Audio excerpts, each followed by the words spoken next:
Hello, and welcome to The Fool and the Philosopher. The Philosopher and the Fool. Into the good mobile games.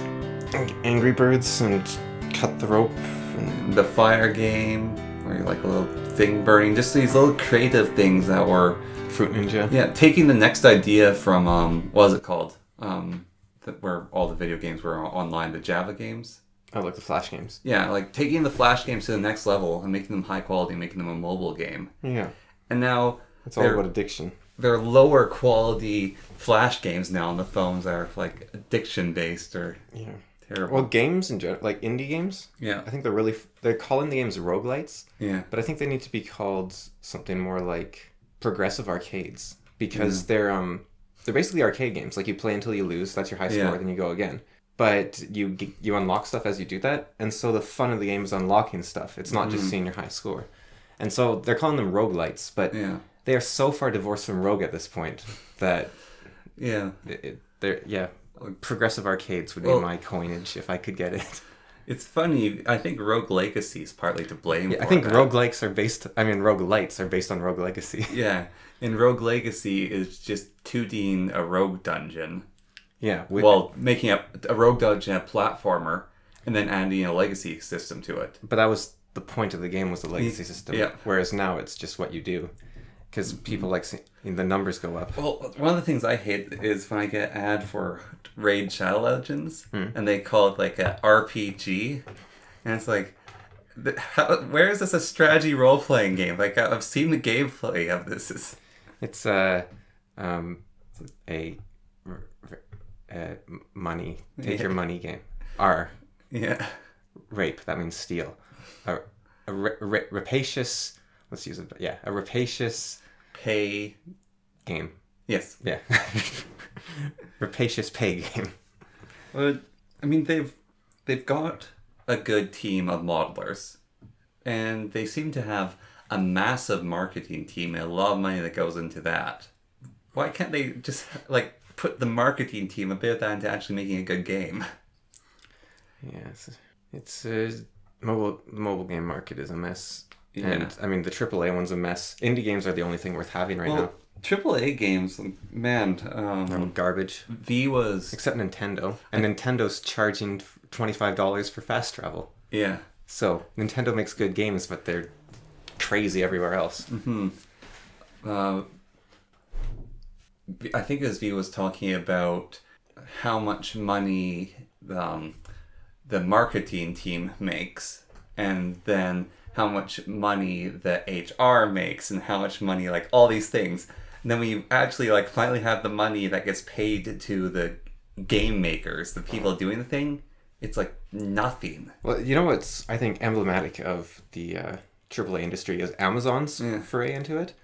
They want to make games, like, they basically said, we want in on the game market. We want to make games. Yeah. They didn't say we want to make this game. We have a vision. Yeah, they were like, all right, here's $1 million. Make us a game. Yeah. What game? The one that'll make us money. I don't know. Ugh. And so it's like they're just pumping money into something and they're losing money because they can't make anything. Because the whole reason games succeed is because they have designers. Well, I mean, Genshin Impact, right? Yeah. Was sort of, let's make money from a game. And they cloned Breath of the Wild. But they actually did a little bit more than clone Breath of the Wild. Genshin Impact's kind of insane. Yeah. It's like a... they keep adding to it. A gacha game combined with Breath of the Wild. And they keep adding to it. China is getting... I watched this video recently on China in the gaming market. Yeah. And Genshin Impact made $2 billion in, like, since it's been out, like 4 months or whatever it's been, or 6 months. Like, it's the fastest selling game to get. It made more money than Pokemon Go. Really? Yeah. Wow. The other thing is that the top selling game for the first time ever on Steam is a Chinese game called Tale of the Immortal, I think. Tales of the Immortal. It's just because it's like the only game they're allowed to buy, and since they're choice starved, they only... Well, China also makes really good games. Yeah, they make good games, but they also have, like, the Chinese movie market the party approves which movies are allowed to be aired in China, and so any movies that are aired in China that are high quality basically get watched by everyone because they have such a limited amount of movies they're allowed to watch. So it's like a mix of factors, whereas you have a very large population that their disposable income's kind of weird to use, and then they get one choice for their entertainment, so they pay for it. The other thing, like games like Genshin Impact are super popular in the rest of the world as well. Yeah. And I think Tales of the Immortal probably would be. It looks like it's pretty good. It's not translated, though. Yeah. But the other thing is, I didn't know this. So back in 2018, the biggest video game company on Earth was Tencent. Yeah. But to publish a video game in China, you need a video game license. Like every game needs its own individual license. Okay. And the Chinese government, for some reason, back in 2018, put a freeze on handing out video game licenses. Tencent lost 46 or something % of its stock. They lost $140 billion. Holy cow. And they lost so much money. And they're recovering now. They're bouncing back, but now they're the second biggest in the world. Because the Chinese government, with a single decision, destroyed them. Yeah. And the funny thing is, like, they're very buddy-buddy, Tencent and the Chinese government. Like, Tencent owns Bilibili and WeChat and, like, a bunch of game companies. They're very... the movie industry, they're massively into that. But, yeah, they were just like, freezing video game licenses. And how is China communist? They're not. Communist in they're not communist in everything but name or whatever, or other way. Yeah, I don't know what not communist in everything but name. Yeah. Yeah, they're weird. They're also it's what, almost fascism, or not really. I don't know what they're China. Yeah. I wonder if they're all that different from China when it was an empire. But well, some things have probably changed, but I think like their Ministry of Culture has been around for ages. Yeah. The weird thing about Chinese game market is that games on Steam don't require a game license. Yeah. And so that was how Chinese players could play basically any game. They could just go into Steam. Yeah. And as long as the game didn't have imagery that depicted that would encourage people to join cults, essentially, then it was fine. Yeah. Of course, that includes the color red and skeletons for some reason. And blood. Yeah, and so those have to get removed. And so instead you get more horrifying images when they try to censor it. Man. But it's not about horrifying, it's about occultism. Okay, I didn't know that. Yeah, I didn't either until recently. So it's not actually about violence like Germany, it's about occultism. Yeah, I don't... So that's why also like Chinese martial arts movies could have skeletons and whatnot, because they're not encouraging cults, they're making them seem bad, I guess. I guess. Or silly. Yeah.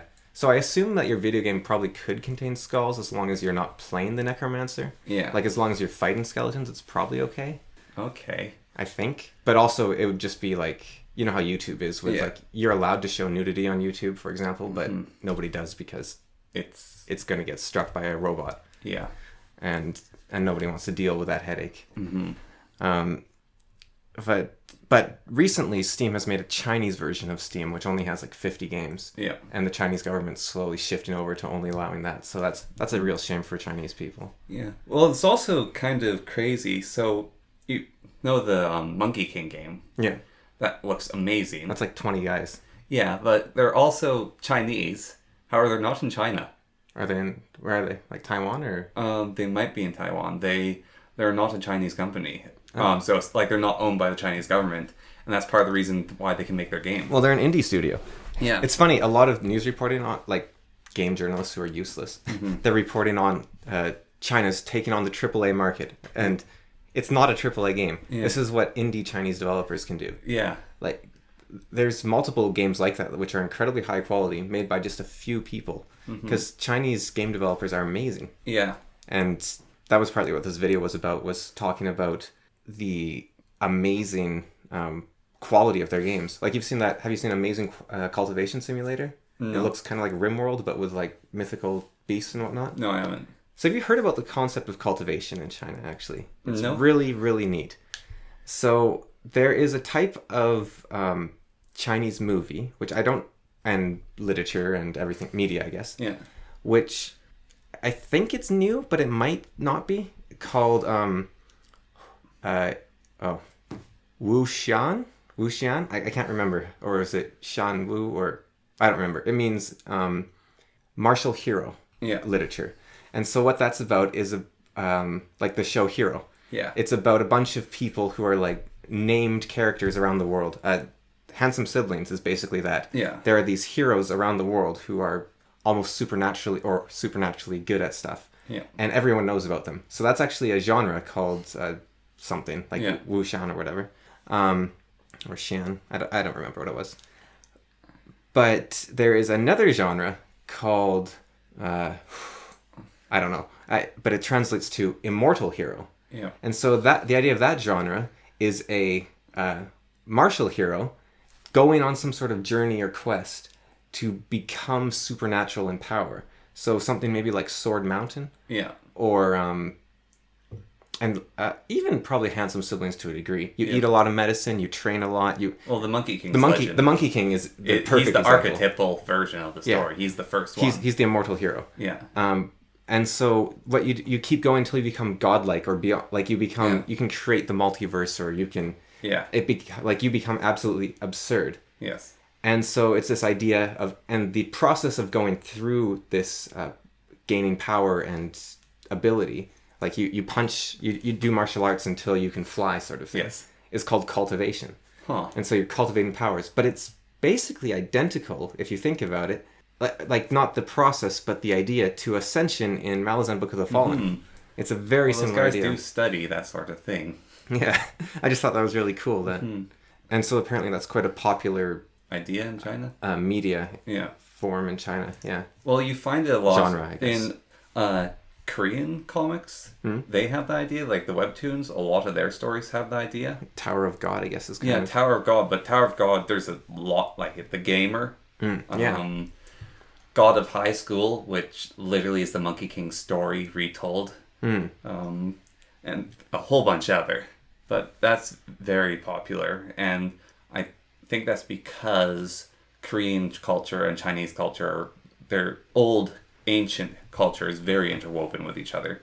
Because Korea has their own name for the Monkey King and all his items, and they have his own version of the Monkey King story. And there's a bit of a disagreement between the two of them of who the Monkey King actually belongs to, because he's both their mythos first hero sort of character. I mean, why does Korea exist? Like, how come China didn't conquer Korea like 1,000 years ago? Because they were allied to all the countries behind them, and their navy was vastly superior to the Chinese navy. And when your trade relies on not getting smacked down by the Korean navy, then you don't attack their homeland.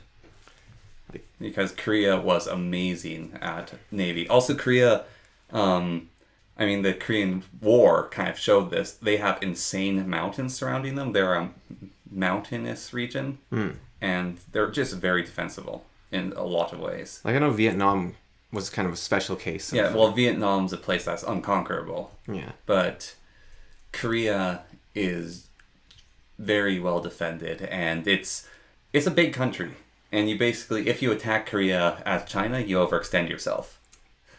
Oh, good. I just realized we've talked about countries now, so we're safe. Uh-oh. You can draw a new country ball first. It's funny, because I actually really wanted to talk about Ignaz Semmelweis, a physician from the 1700s. But I was like, how do you draw a country ball of him? You could just give him a little beard and whatnot. It's kind of a shame, though, that China has the government it does. Because the Chinese people are kind of incredible. But I wonder if it's that nature of them that leads to the government. Or if the government leads to the people. Yeah. Maybe they're incredible because their government is actually doing the right thing. I mean, it's a weird thought, but you can't deny China's successful. Yeah, well, it's that moral sort of idea, though. Their moral is actually just a different axiom to us. Yeah. And if you have the power to rule, you rule. Yeah, we see it as abhorrent, and the way they treat people is abhorrent. And what was that? We saw that Chinese show, or was it just me that watched it, where the boys wanted to start a revolution and their uncle slapped them. He's like, fools, don't start a revolution until you can win. Yeah. It's a weird... It's like, you must obey the dictator absolutely until you can overthrow him. Yeah. I don't think I saw that one. Okay. But I've seen things with similar ideas. Yeah. I mean, even the end of that Jackie Chan show where he was the amazing rock thrower, and he's holding up the flag of his country, and he got shot full of arrows. Spoilers. It's a Chinese movie. They all die. The heroes all die in the end. Yeah. But yeah, I wonder if it is that they make the people the way they are. However, when people leave China and come to the West, a lot of the time they say it's not the greatest. Yeah. But then they end up being massively successful. Yeah, well, what was it? Hard times make strong men. I hate that saying. You do? Yeah, okay, well. But I'm just saying, when you have living under China and being successful, and then getting out of it and moving to a place where if you're successful in China, then you can probably be insanely successful outside of it, like just the toughness of it. I don't actually just want to dismiss that just by saying I hate it. I want to talk about it. Yeah. So that saying, hard times make soft people, well, hard times make strong men. Strong men make good times make soft men make hard times. Yeah. I don't like it. Yeah. Because it has built into it the idea that fixing society leads to the destruction of its people.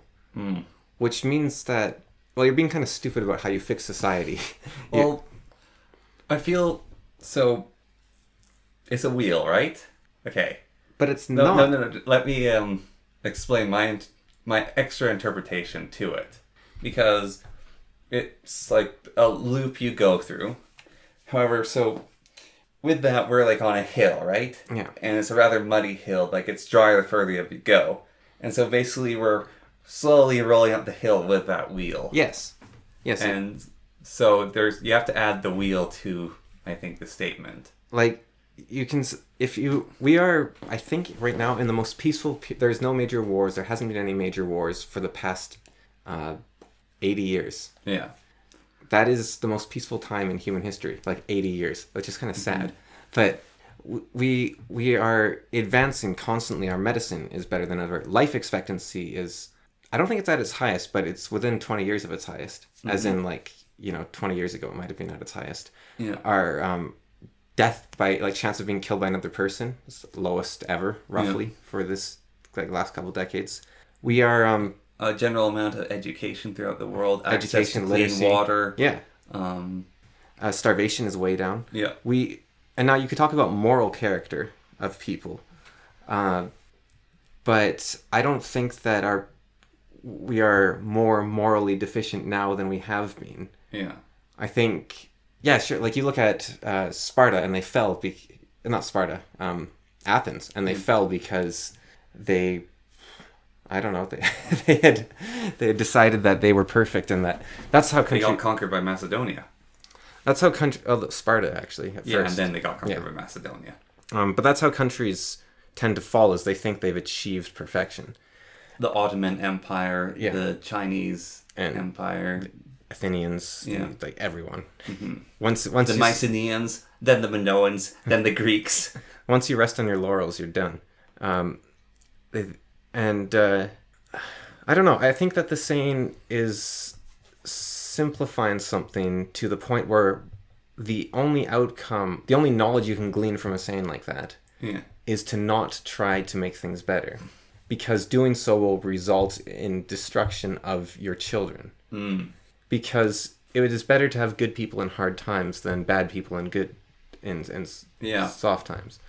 And so it's a destructive statement, I think. I think a better way to look at it is that you are going to have to constantly go into chaos and into order. Yeah. And order will restrict you, and chaos will teach you.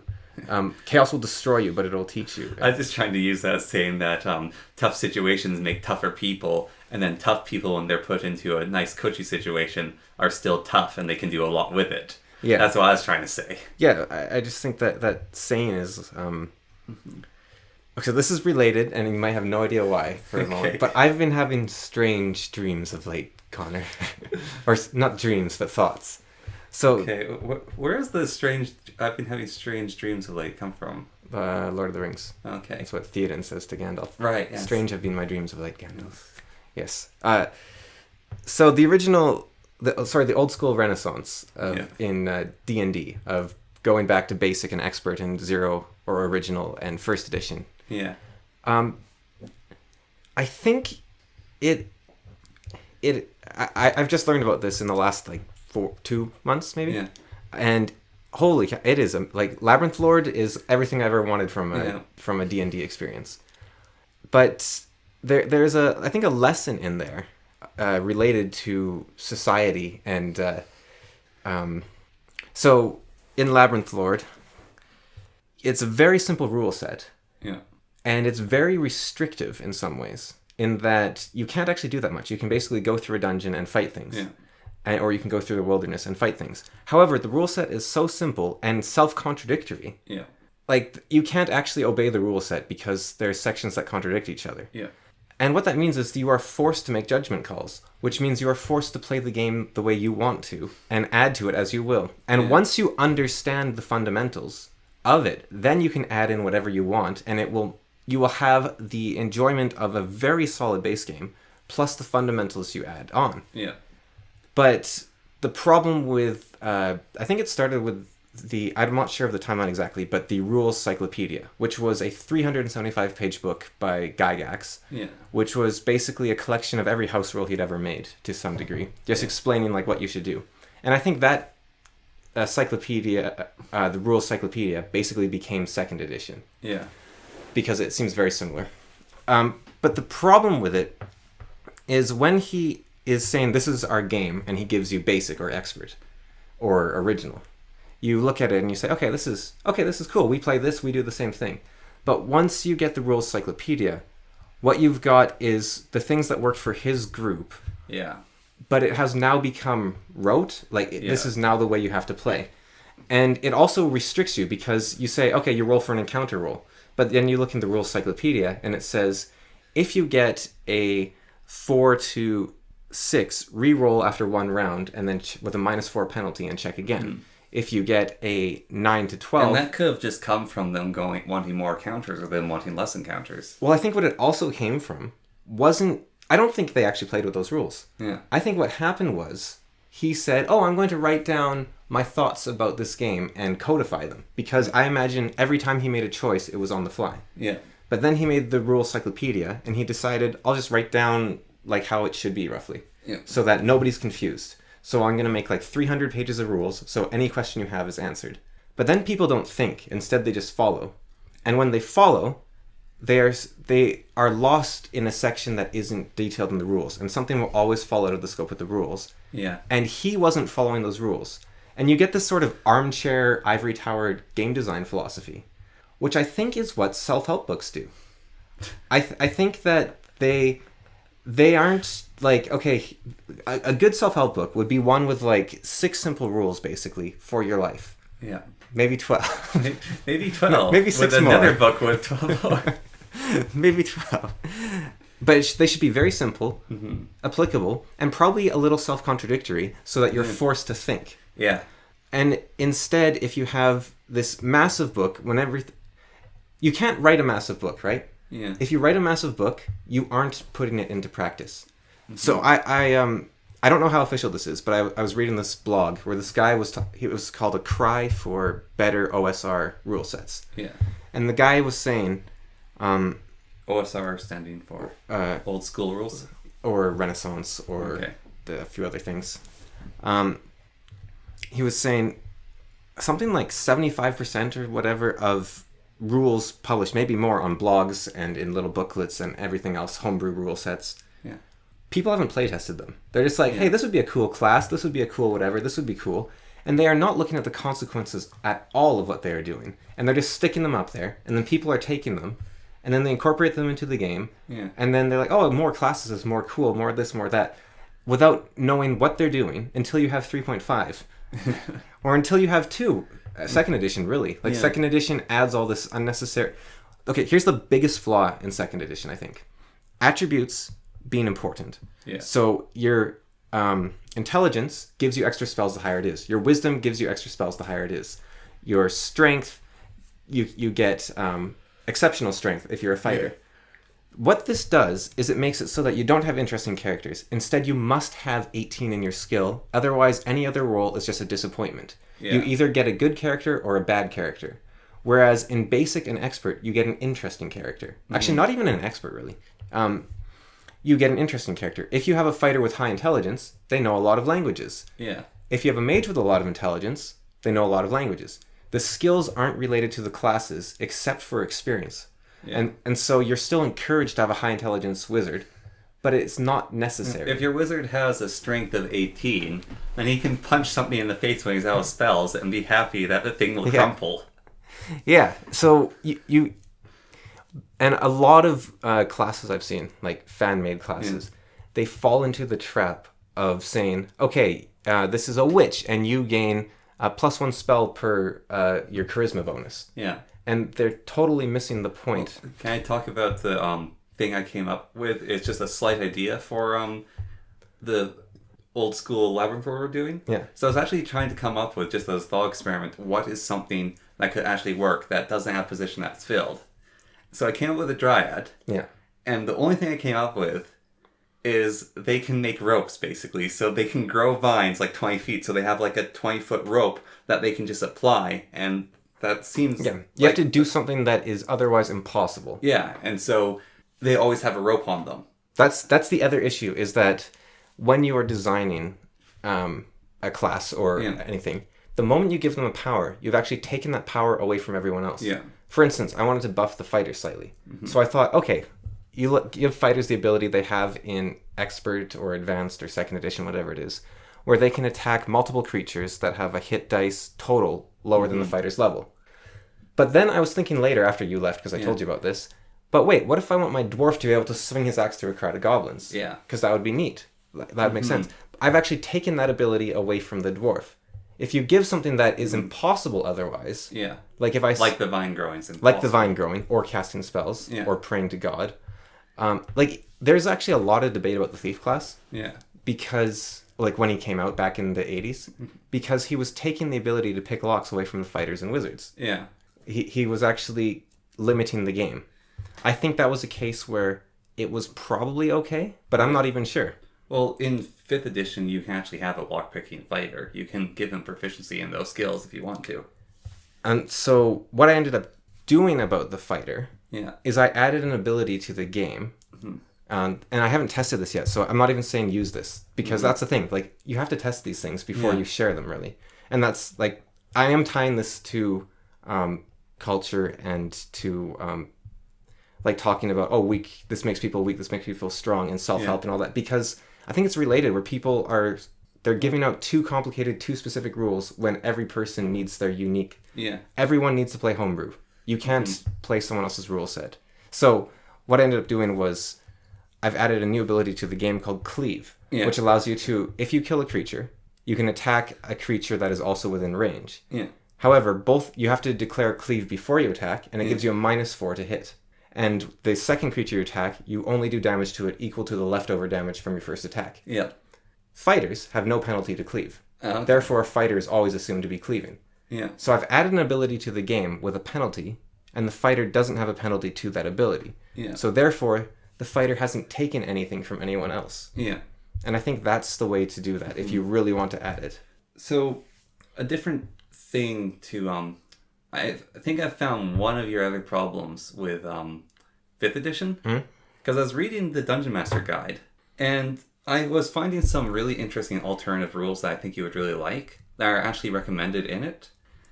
And I kind of think that a lot of people don't actually read the Dungeon Master Guide, talking about this on Walk, but 5th edition, you aren't adventurers, you're heroes. That's actually the design philosophy, is your heroes. However, there's rules that turn you into adventurers that are the alternative rules. So, I actually really want to talk about this, the idea of heroes. So I have my own tabletop RPG system called First Heroes. Yeah. And there was a partway through its development where I massively nerfed all the characters. And a friend of ours said, wait, I thought these guys were heroes. And I think you said that too. Yeah, I was like, aren't these guys the first heroes? Aren't they supposed to be strong? So, 5th edition characters are not heroes. You are not... If Superman gets a cat out of a tree, he is not being heroic. That is nothing to him. Yeah. If a school teacher stops a school shooter, they are a hero. They are doing something exceptional that isn't expected of them. Yeah. Heroism is the act of exceeding expectations, going beyond your limitations. 5th edition D&D characters are nobles on a lark. They're fox hunting. They're incredibly powerful people going into the dungeon for a bit of sport. Like they're fox hunters. Yeah. Whereas, well, if you apply the gritty realism rules, then it becomes a horrible hell. Like if you read the gritty realism rules for 5th edition, the game becomes as hard as Labyrinth Lord. Like you will die. Your party will die. Every single combat is an incredible risk. I don't even think Labyrinth Lord's hard. I just think it expects you to. So there's this idea of war versus sport. Yeah. And so in sport, like dueling, you have tactics. You have, I'll do this, I'll do that. My stance is important. It's a fight between equals where we're using our brains against each other. Whereas if you play with the mindset of war, the only winning play is not to fight. You should hide. You should run. If you're entering a duel with someone, you have your buddy club over the back of the head. Yeah, if you're in a fair fight, you've already lost. Yeah. You should never, like, if you come to a dungeon full of goblins, you should dig a channel to the river to drown them. Like, that's how you win a war. You don't go to war with, like, all right, you line up your men here, and I'll line up my men here, and then we'll fight each other like civilized people. We'll beat each other to death like civilized men. Yeah. You'll put down your sword, and I'll put down my rock, and we'll beat each other to death with our bare hands like civilized people. Yeah. Yeah. Well, I think actually you probably would really like the gray realism rules for 5e. Probably, but I don't need them because 5e tries to cover so much. Yeah. Like, you need less. Less allows the person to create their own game. Yeah. And now this is coming from me who, I wouldn't exactly call First Heroes complicated, but it has a lot of rules. It has a lot of numbers. Yes. There's a lot of variables floating around, which is kind of what 3.5 and 4th edition actually were. They were like compute and Pathfinder. They're computer simulations where the DM is the computer. Yeah. Which is cool. It's very fun. Yeah. But I think 1st, 2nd, 5th, they're much more about... So I think the funny thing about 1st edition, right? Yeah. People want to tell stories. They're just there to roleplay, not to fight and be in death and, oh, this is dangerous and that sort of thing. And so they look at 1st edition like, oh, this is really tough and scary and dangerous. And you're saying like they have the gritty realism rules that do that. Yeah. I don't actually think they are making it into a hardcore game. I think they're actually making it into a real role-playing game instead of a theater exercise. Yeah, well, that's why it's called gritty realism. Yeah, it's real. It's not called gritty, horrible, if you're in Elysium. You're not on the island of Elysium. 'Cause the thing about D&D especially, this is actually really interesting from the Rules Cyclopedia, where Gygax is talking about characters dying. Yeah. And he says, if you want to make your game hardcore, you could remove the resurrect and raise dead and whatever spells. He doesn't consider his game that hard because characters don't die. You can bring them back to life. And then he said, but if you do remove the spells that allow you to resurrect characters for realism or whatever it might be, then you should probably add in the second optional rule that he's come up with. So he has he's like, if you get rid of the abilities to resurrect characters, then it'll make the game more dramatic and it'll make it more realistic if you want to play a low magic game or something. Yeah. But then you have to add in the secondary rule, unless you're crazy, basically, to make the game more fair. Yeah. Which is negative hit points. So that's where that comes from, is if you get rid of resurrection, you have negative hit points. And I think that kind of makes sense. Like, if your characters... comparison to this, Baldur's Gate, right? Yeah. There's this very common thing, I think, for your experience, my experience, and our dad's experience of playing the game, which is when you play Baldur's Gate 1, if anyone in your party dies, you quick reload. Yeah. I remember when I got later on to the Baldur's Gate after doing Durlog's Tower. Yeah, a lot of money. One of my party members died. Yeah. And I went to a Church of Trom and got them resurrected, and I picked up all their gear. But now in Baldur's Gate 2, I have a cleric who can actually just cast Raise Dead. And so when someone dies, I just have that spell Resi, and I can bring them back to life. You know what's really funny about Baldur's Gate 1? It has two major problems, right? Yeah. So the first is you have way too much gold by the end. Yeah. And the second problem is that you have to reload after a fight that you've done really good, and if a single character dies. Yeah. There's two major problems. If only they had come up with a solution to like a gold sink of some sort. Yeah. It's and there's also too many characters. You can't play them. Yeah.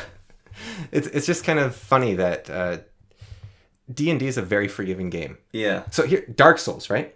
I've heard a lot about Dark Souls over the years, and it's like, oh, this is like the hardest core game. Like, this is the Dark Souls or whatever. This is the Dark Souls or whatever. Yeah.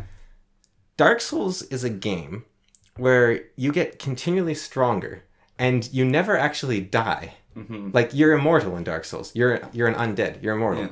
So it's actually an incredibly forgiving game. When they talk to the director of the game, they're like, so why'd you make this game so hard? He's like, I didn't make a hard game. I just had a vision. Dark Souls is not a hard game. It's not Celeste. Celeste was designed to be hard. Yeah. Dark Souls is an RPG that happens to be hard. Yeah. But it is not a hard game.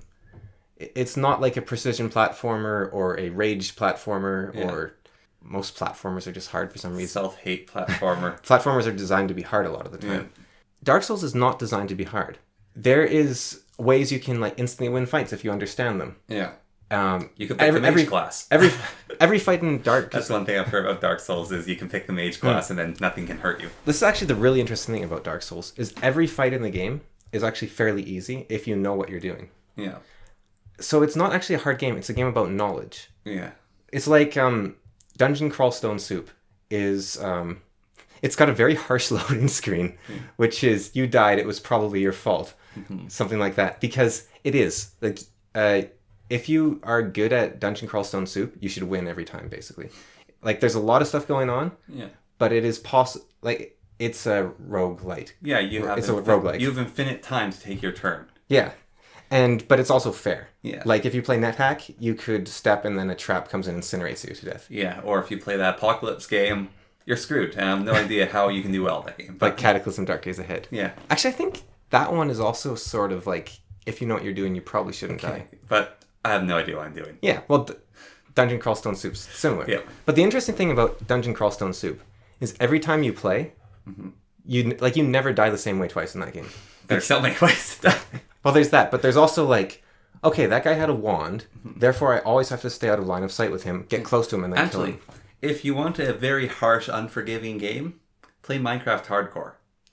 Because you can die in a matter of seconds and lose everything you've worked on, and you can invest a lot into a world. Well, the thing about Minecraft Hardcore is it's not fair. Yeah. Like, if you could accidentally let go of the shift key, fall off a mountain, and die. Yeah. So it's not fair difficulty, it's artificial difficulty to a degree. Yeah. I'm not saying it's that bad, but it's there. Yeah, you could get killed by iron golem or crushed by gravel. Like, for example, I Want to Be the Guy Gaiden. Yeah. That's just all about unfair deaths. Yeah. It's a humor game, though, so it's fine. But, a game like Dark Souls is about Dungeon Crawl Stone Soup. They're about being fair. You have to be smart, you have to outsmart your opponent, and then you will win. Yeah. Legend of Grimrock. I don't know if I've mentioned this before, but it's probably the hardest game I've ever beaten. That's high praise. You've beaten Dungeon Lords. Yeah. Or is that the jankiest game you've ever beaten? Yeah. And, well, I've beaten like Xenonauts and like Tropical Freeze. Those games are considered hard, I think. Yeah. But I don't play games to play hard games. Yeah. I'm not really into that. I'm not really a hard game sort of seeker. Not a hardcore gamer. Well, the thing is, I play XCOM. I play Battle Brothers. I play Darkest Dungeons. I play NetHack. I play a lot of games that are considered very hard. But I don't go seeking hard games. I play games that are interesting, and it's interesting if there's a challenge. Yeah. And Grimlock is probably the hardest game I've ever beaten, but it is incredibly fair. Like, if you pay attention, you can dodge, you can find secrets, you don't fall into traps, you stare at the stone walls forever and you can't figure out where the stupid secret stone is. The really interesting thing about Grimlock is the puzzles. The puzzles in that game, like, you know how there's puzzle games? Like, there's games with, like, Legend of Zelda has puzzles. Yeah. And people talk about how they like puzzles, or they talk about, like, how Into the Breach is a massive puzzle game. Actually, Into the Breach is a great example. I don't really like Into the Breach because it's not very hard. As in, I can solve the entire game by staring at the screen long enough. Yeah. Which Slay the Spire is kind of similar, but I enjoy it because I just go for randomness. Yeah. And I can't actually solve it because, like, there's a lot to learn. But Into the Breach is a puzzle game, but it's not a hard puzzle game. Yeah. You just stare at the screen until you solve it, and then you... Into the Breach Door Kickers is a hard puzzle game. what's that called? It's not called Into the Breach. Oh, sorry. I know what you're talking about with Into the Breach. Sorry, I'm talking about the game by FTL. Yeah. The creators of FTL. Into the Breach. Sorry, I'm thinking about... You're thinking of Door Kickers. I'm thinking about Door Kickers. Action Squad. Yeah. There's Action Squad and also just Door Kickers is a strategy game that's actually really interesting puzzles. But it's also very easy because you just play until you win. Yeah. But if you want a high score, that's different. But the thing about Door Kickers too and Into the Breach is they are puzzles that anyone can solve. The thing about Grimlock, and I think this is fair to say, the thing about Grimlock is the puzzles are hard. Like they're hard on the level of like you go to the Grey Labyrinth and like you download like the hardest puzzle on the like a medium level puzzle on the Grey Labyrinth, or I got a letter. Yeah. It's my birthday present from Dad, but I wasn't certain if it was the birthday present or I was getting inducted into a cult, because this letter shows up and it's this very high quality paper and it's sealed with these 2 keys, and it's like the sticker, and it says open with care. So I carefully move the sticker and open up, and this thing folds out, and there's writing on the back of the letter, and there's a whole bunch of components inside it, and so it's a puzzle. It's like one of those single player puzzle things, like one of those puzzle books. I haven't even touched the thing yet really, but like it's something that you could do on the Grey Labyrinth. You know, like the Trial of Hercules, those like board game you own? That's kind of about the level of difficulty Grimrock is. Oh, jeez. Like, in terms of the puzzles in Grimrock. The combat is also hard in Grimrock, but the puzzles are about that level. In the Trials of Hercules, you're basically given a bunch of tiles in abstract shapes. You're given nothing else, except you're told, solve this, put them in order. And then, if you think you have them in order, you flip them over and it'll spell a word. And they give you nothing. So you have to come up with a rationale behind the puzzle. And it's possible. I solved all 3 of them. And I helped a bit. Even though it was my gift, I just couldn't be bothered. But yeah, Grimlock is hard. I don't know why I'm talking about it anymore. It's been a while. Or just talking about how Dark Souls is a fair game. That's not exactly hard. And I think like old school rules. You have to think and consider what you do in D&D. Like, but they're not hard. They're just fun. For our party that we're playing it, a zombie, right? We have to consider how to defeat this zombie that can only be hurt by magic weapons. It's too strong for us. But we're thinking of tying it down and throwing it into a spike pit. Or blind it and then rush it and then and then like I don't know, release it into the group of those those mites. Because we just want their treasure. And it forces you to be creative, and it's very fun. Whereas in 5th edition or 4th edition, you walk into a room, roll for initiative, and then you have a fight. And with that zombie, you would fight the zombie, and if it was too strong for you, then you're like, damn, why did you make this thing that's too strong for us? And so here's the thing: we're playing old school rules, or we're playing Labyrinth Lord, and when you get into a counter, you roll to see the monster reaction. If there is doubt about it, otherwise the monster will just attack you. But we're rolling for everything because we don't have a DM.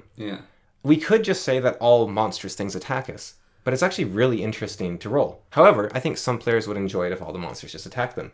And that's why there isn't a rule. That's why it just says, roll, see what the monster kind of feels like. There's also a rule for every encounter. You must roll for surprise. On a 1 or a 2, you are surprised. And on a 1 or a 2, the monster is surprised. We haven't used surprise at all. And the reason we haven't used it is because there's another rule which says only use surprise if necessary. But there's another rule that says always use surprise. Like, they don't match. So what you do is you say, which one's the most interesting? If we get snuck up from behind, we'll use surprise. If we don't, we won't. And the only time we've gotten snuck up from surprise was a beetle on the other side of a pit of spikes. So we didn't need to. And I think that self-help books and just people talking about life in general fall into the same trap of and moral busybodies, like progressives, I guess, to a degree. Chinese government, they think they can sit up in their ivory tower and dictate how the world ought to be without ever living in it. Because it's very easy to write a treatise on something, but you have to live the treatise and see if it worked. And it has to be simple enough that it can be changed and adapted to everyone. So you have to create the order, which is Labyrinth Lord rules. But the order has to be strong enough to save you, but have holes in it that you yourself can fill by going out into chaos and create. But every single person has to construct their own order from that chaos, or it doesn't work. And that's the path of heroism. So I think when like weak times are creating, like bad times are creating strong men, that's because there is the process of understanding this. And if you lose that process of understanding, that could be because you were Orpheus and you looked back exiting the underworld. Right? You didn't enlighten the people, or you failed to enlighten them by not trusting them. You didn't trust the process. So what we don't need a disaster to make people better. We need better parents. We need better educators. We need elders. We need mentors. We actually had a disaster which apparently really affected parenting. And that disaster is called World War II. Yeah, I imagine it would have. And I imagine this has been going on forever. We're still recovering from World War II. We are still so ridiculously hurt by World War II. It's insane. That's what Noah or Mr. Nice Guy actually goes about. He goes into basically where it showed up, the whole psychology of the thing, of like the nice guy syndrome. And he said it didn't really exist until World War II. And I had like a little pet theory about this once. Yeah, so that's interesting that someone else thought of it.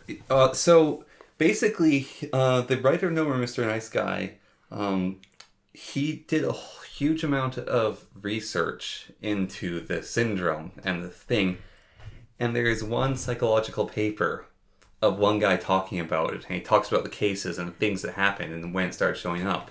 And then Norris, the Nice Guy, basically read about a bit more and did his own research and formed his idea and theory. And basically, World War I happened. And that was an incredibly nasty and harsh war. And afterwards, a bunch of things happened. We went through the boom of the 20s, then the Depression, and society just changed.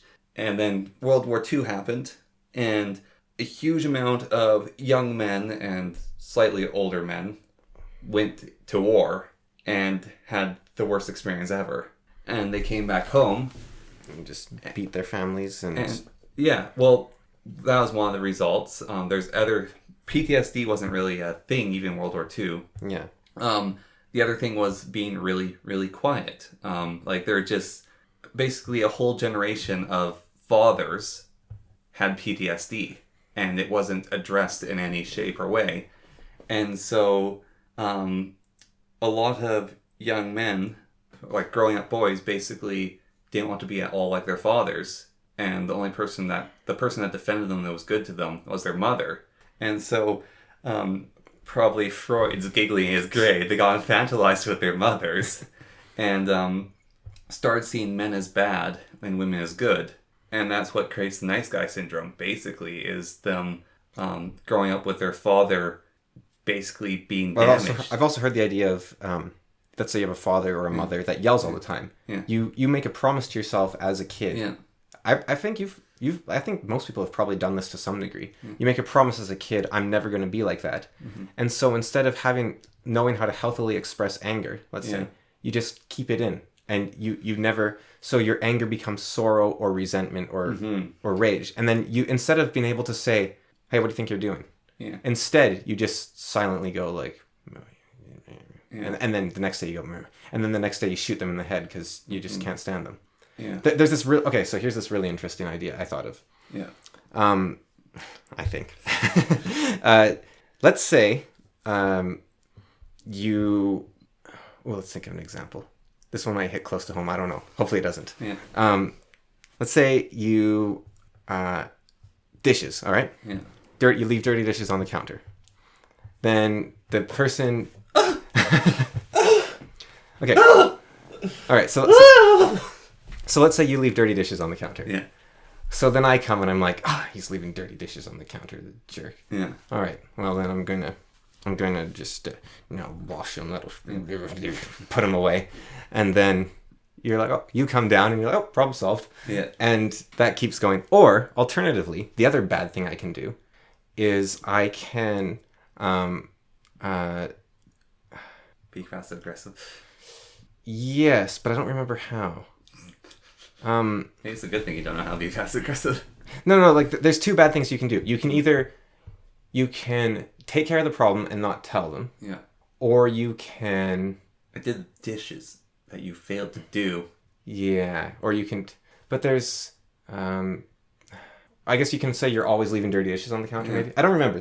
But the good thing you can do is, well, maybe there's only one bad thing, but there's two good things you can do. Okay, yeah, there's one bad thing, there's two good things you can do. Okay, so the one bad thing is I do the dishes, and I don't tell you. Yeah. That's the bad thing. The good thing I can do is I can leave the dirty dishes on the counter. Yeah. And then I just leave them there. And then you will eventually say, oh, my dishes are still there. Nothing's getting done. I have to do something about it. So that is the path of trust. Yeah. I can just leave them there until you do something about them. Yeah. Now, if I don't trust you enough, or I think this guy needs to get slapped upside the head because he won't do it unless he's... The other good thing I can do is say, hey, do your dishes. Or I can say, you left dirty dishes on the counter. The important thing is I do not clean these. Yeah. I say to you, there's dirty dishes. Or, actually, no, it's okay. I can even clean them. But I said... But then I have to tell you I did it. Yeah, and I have to thank you. Yeah. I have to say, you left dirty dishes on the counter. I clean them up. Because, let's say I can't stand the dirty dishes and you're busy. It's like, great. I have to clean these up. Like, I can't cook with these on the counter. Yeah. So I clean them, but then I can't be silent about it. I have to tell you. I have to say, I cleaned up your dirty dishes. And then you go, oh, thank you. I'll do them next time. Yeah. You have a part there too. You have to say, I'll do it next time. Yeah. The third healthy solution, which is one that everyone thinks they're doing, which I don't think anyone can do, is, I don't mind cleaning up the dishes. I'll just do them. You do mind. You do mind. Otherwise, you just leave them. Yeah. So don't do that one. Because not only are you gaining resentment for that person, often they have no idea what's going on. Yeah. Because don't become resentful. Yeah. Don't do anything that would become resentful. Yeah. That's why, like, recently I had a friend, he's like, hey, you want to go for a walk? And my voice was sore, and I was like, no. Because I was just like, it'll be a stressor to me. I'm going to have to make lunch ahead of time. I'm going to hurt my voice. I'm not going to be able to do the podcast well. Yeah. And I was just like, no, I don't want to resent my friend. I like my friend. I like my friend so much, I don't want to see him. Yeah. And that's important. Yeah. You have to trust people. And I think that's like I was asking if you wanted to do something Sunday. Yeah. And you were fairly busy, but you're like, yeah. And then I said, well, got to be sure. And the reason I wanted to be sure was, well, I think we're both kind of people pleasers. I could be wrong, but I think we are kind of people pleasers. Also, maybe you hadn't really assessed your situation. Yeah, no, I more had to think about it. I had to think things through. But also, I didn't want you, like, feeling stressed because you had to do a lot. Even if you enjoyed playing with me, whether or not you did, doesn't really matter. But even if you enjoyed it, you're still making your life more stressed by doing so. Which means that when you think of me asking you to do something, that is a stressful thing in your life. And I don't want that. I mean, I'm losing my hair from stress. So. Yeah. I don't want to be the person you associate with stress. Yeah. Whether or not you're stressed, I don't really care. It's that you associate me with it. Yeah. No, I also do care about your health. Yeah. But it's really funny. Like, there's people I want to see and want to do things with. Yeah. And they think I don't sometimes, I think. Yeah. But in order to like you, I have to take care of myself. Like, especially now with so many... But the problem is as well that I have since 2014 been dealing with my own stuff. Yeah. And so nobody's 6 years patient. And I can't really blame them. Yeah. But it's like, look, I'll deal with you just once I figure out my own thing. It's like, you said that 6 years ago. It's like, yep. And it hasn't changed. There's actually a great line with Captain Carrot where he will say to someone, he'll say to Angua, like, once, I love you. And then he'll consider the matter settled unless anything changes. Like, he's not the kind of person that says I love you every day or something. He's like, I love you. And then it's like, how come you never say it? It's like, well, I never said it changed. And, like, he's kind of the idealist. He's the perfect person. Yeah. But he doesn't work with people because people are so petty and vain and insecure. It's pretty funny comment, I thought, on, like, human nature in a way. Well, even I was talking to a friend of mine yesterday, and I sort of realized for like the past I sort of got out of it basically near the end of April, but since basically the new year I've been really unhealthy and slightly insane. And like I feel like I finally fixed that and think I know how to fix that. And is that just like scheduling and all sorts of stuff? Yeah, and how to put my life together and what to do with things and how to treat myself and how to go about stuff. And it's also during basically that whole period, though, I've learned I've learned a lot about myself. I know it's like, oh, I need to go find myself forever. But actually, I learned a lot about myself. And I think it's because I went insane and was in such high amounts of stress. And basically, this is what I'm willing to do certain things. Like, how far can I push myself? I was basically at the limits of breaking. Are you able to speak not in abstract, or do you want to keep it abstract? So I ran out of money. Yeah. And went into debt. Yeah. Which is, I think, something a lot of people can relate to. And I absolutely despise that. I sold Bitcoin at its height, so not me. I didn't make much money. I absolutely despise that. Yeah. And I... Scary, probably. Yeah, it was scary, and I felt like a failure. I felt like an absolute failure. I couldn't keep top of my finances. I couldn't keep myself running by myself. And the situation where I was in, where I could be living at home and not paying rent and not buying my own groceries, but I decided that it was something I had to take on to do that. And basically, it was something I was just doing until I went into debt. Yeah. And then the reason why I was doing it became more apparent because I actually have to be able to take care of myself. This is something I have to be able to do. And I wasn't able to. And I wasn't doing it. It was I wasn't able to. And that was terrifying. And so I basically started looking for jobs. And nepotism got me a job, thankfully. Yeah, as always. What's funny, though, is at the end of at the end of March or something, I got an offer for a job that I applied to that I need sooner. And now I got an email a while ago, these people like, hey, do you still want to do this job thing? And I sort of forgot to say no. And then they phoned me and like, hey, do you still want this job? And I was like, oh, no, I found another job. As my thoughts, like, if you want a job, like, if you know you need a job at a certain time, like, you have to apply 6 months and you might get that job. But still... It's funny how everything comes to those who don't want it. Yeah. It's like the messed up order of the world. There's people that have like whole like pseudo-religions based around telling themselves they don't want something so they can get it. Like, I don't need money. I don't need money. That'll give me money. Yeah. Like, well, I used to have a pseudo-religion around that of Dad coming home. Yeah. No, that was science. we tested it one time. We did. We were like, okay, well, he didn't say we could use the computer, but he's 4 hours late, so we're going to turn on the computer, and he drove down the driveway. We're like, yep, there we go. But so that was part of the situation. And the other is I sort of set myself up a budget. And I struggle a lot with my diet of eating healthy when I should. And also it's like, okay, I'll just have that. And then when I just have that, it spirals. And I'm already in pain. I might as well have more ice cream. Yeah, no, actually, it is. I am already in pain. I might as well have more because I'm in pain, and the pain will be the same.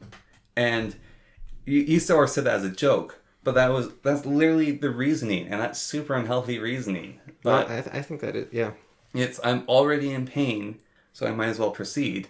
And that's when I'm not in pain, I will stop. However, that doesn't work because if you keep proceeding, you'll always be in pain.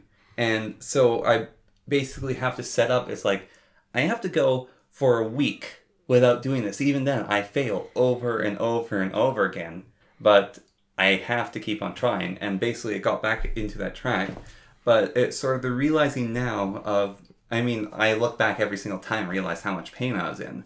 But now it's looking back and realizing how many times I've done that and actually viewing this as an addiction. And it's there's a certain point where it's like some people, they can have an allowance and they can do things. But for me, I've realized that my avarice is actually an addiction. And that's a part of the problem is beating myself up for that. Because when I'm in pain... No kidding. So when I'm in pain and not taking care of myself, I don't take care of myself in other factors. I don't clean myself as often. I don't do my laundry as often. I don't make my room up. I leave it in chaos. I let other things fall apart. I let my sleep schedule get destroyed. And then I just get worse and worse and worse until I can basically pull myself out of that hole again. And it's a really hard climb. But the stumble into the hole is super easily, and then I start falling down again. It's the road to evil is like it's almost the path to evil is a pit, and the path out is a staircase. Yeah, well, it's not even that as a pit. It's like it's super fire pole. It's super easy to do a bunch of small evil things that turns you into an incredibly evil person. And I'm saying evil in this term of how much I mistreat myself. Yeah. And it's super easy for me to do that and fall down into that. And it's really hard to get out. And I can always just turn around and walk back into that pit and revel in my self-suffering. Yeah. And so that's part of the insanity that I realized. And the other part is, so I made up this budget. And then I was like, realized just very recently, like I was looking at my bank account, how much money I have. The ludicrous amount of money I spend on food. And it's got to the point where I was looking at this as I could have bought myself a full VR setup. Or I could have done these things. Or you could have eaten? No, or I could have eaten like sushi and gone to these restaurants. Oh, I see. So unnecessary foods. Yeah, unnecessary foods. I was like, it doesn't matter how much you spend on food. No, it's like unnecessary food, snacks and treats. Yeah, and stuff like that, and snacks and treats that hurt me, like really hurt me. They make my brain not work. I'm like that with books. I had a friend ask me one time, "Wait, you had a ton of money and you didn't have any expenses. Where did it go?" And I was like, I don't know. And then I look at my account history and I was like, oh, books. I've spent thousands of dollars on books. Yeah. And so it's sort of that realization of what I do to myself, and it's what I don't want to do that, and what I want. I'm still trying to figure out what I want, but it's more of steps to figure out what I don't want. And even my interactions of doing things. So with my work, basically throughout most of April, it's, okay, I go to work. And then once I'm done work, I'll go home and I'll relax for a little bit. And then I'll do the stuff with the video making.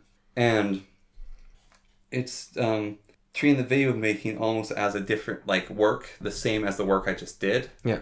And then I get really tired from that. And I get scared and don't want to do that video making. Right. And that's partly why the recent videos I've made have been of that insane quality. Insane to me, I don't know, you can do more high quality than that. But just the amount of work I put into them, that's what I actually really enjoy, and doing stuff that's looks like that, I feel like it's a good thing and something I can get immersed in. And that's why those things are like that. I think it also makes for a better video. Yeah, but so it's win-win. Yeah, it's win-win, but it makes it more fun for me to do that. No, you should. That's the whole point of the lesson. Yeah. Of do it because you enjoy it, not for money or whatever. Because the point isn't. It's not a virtue thing. Yeah. If you can sustainably do something that's just like work on YouTube or wherever else, and it's not your passion, but you can sustainably do it and just fine, then go ahead. You don't actually have to do it because you love it. If it works, it works. But the point is, if you can find a method where you're having fun, where you're relaxed, not only will you be able to do it because you're not burning yourself out and you're having fun, you'll also create a better product. Well, I mean, even for the live streaming I've been doing stuff, I actually really enjoy that. Yeah. And what's funny, as I'm saying, these things are, they take a little bit more work, but they're a lot funner. And like you said, it's better quality stuff, and people I've seen like channels with 100,000 subscribers that do less stuff than that. People like it more. And I mean, financially, result-wise, I'm making more money than ever, basically, in this last little bit. Actually, more money than ever on YouTube. Well, your anime series, which is just weird, but your Minecraft anime videos, I have literally seen people with 1 million subscribers put less work into their videos.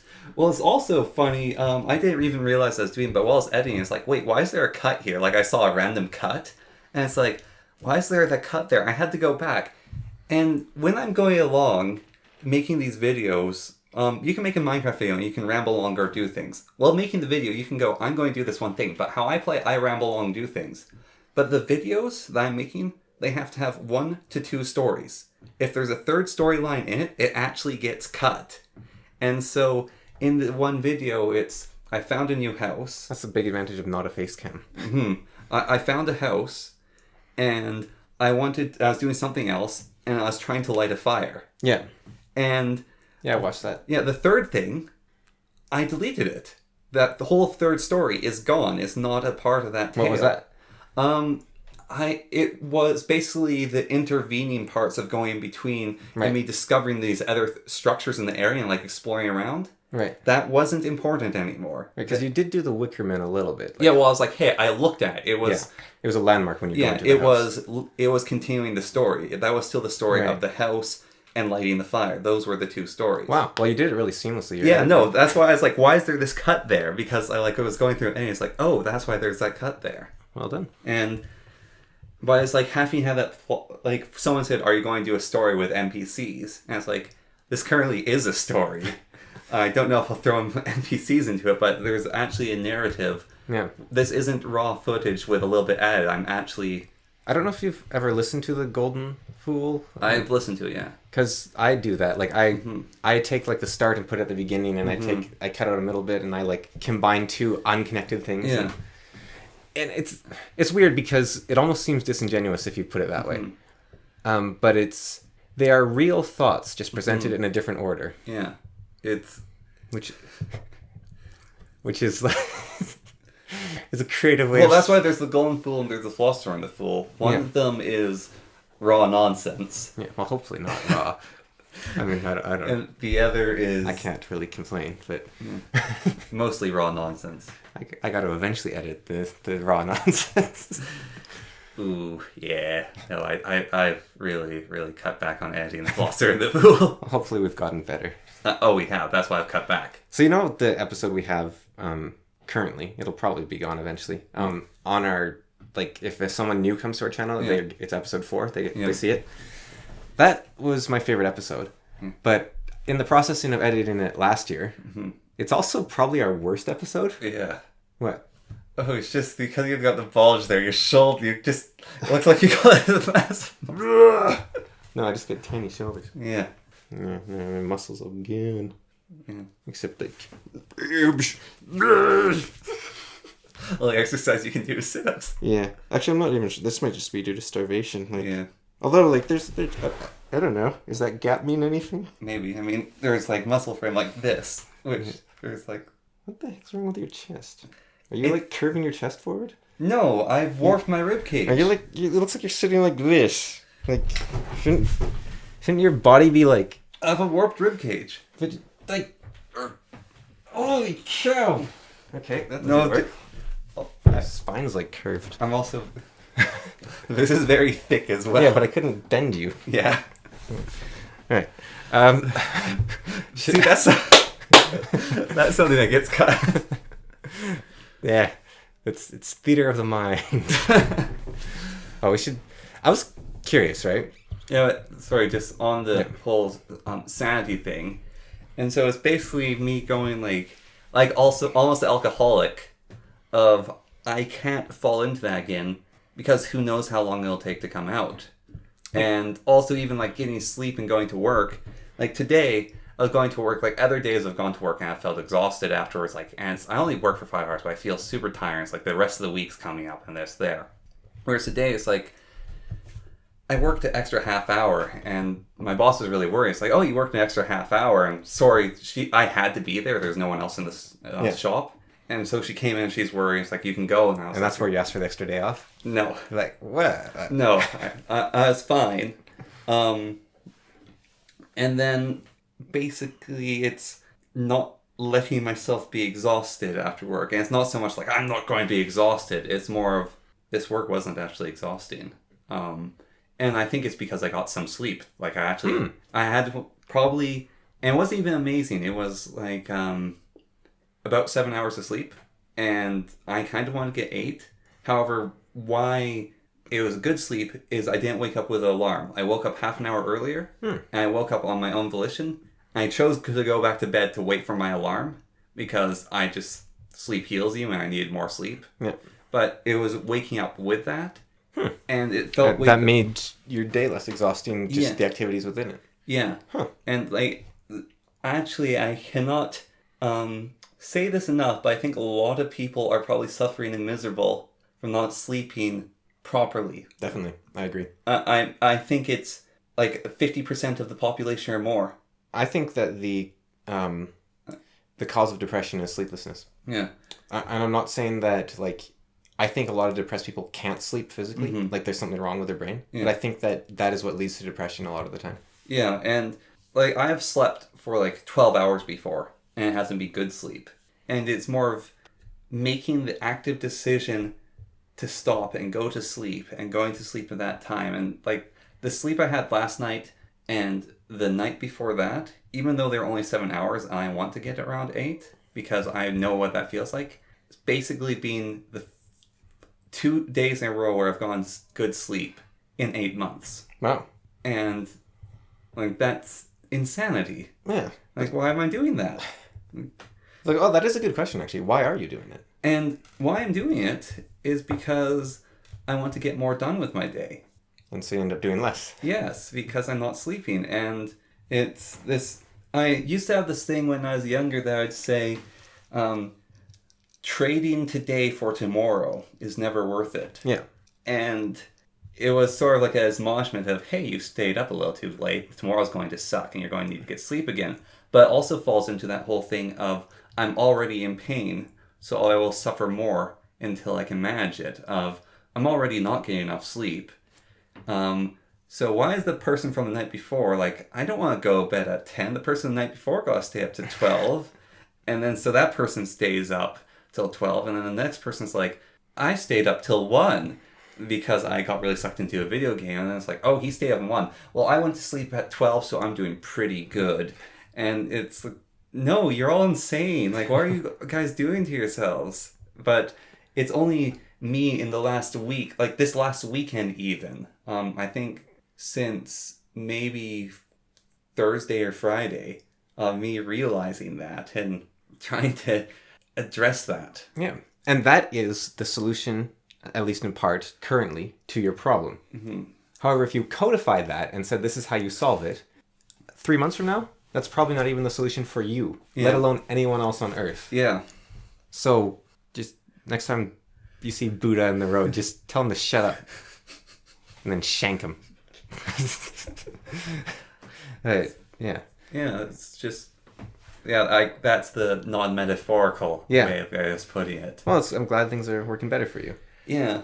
And I think a lot of addictive behavior tends to also derive from a lack of something. Like you might be missing something, you might be wanting something. And I mean, there's a pandemic, so it could even just be, who knows, friendship or whatever else, I don't know.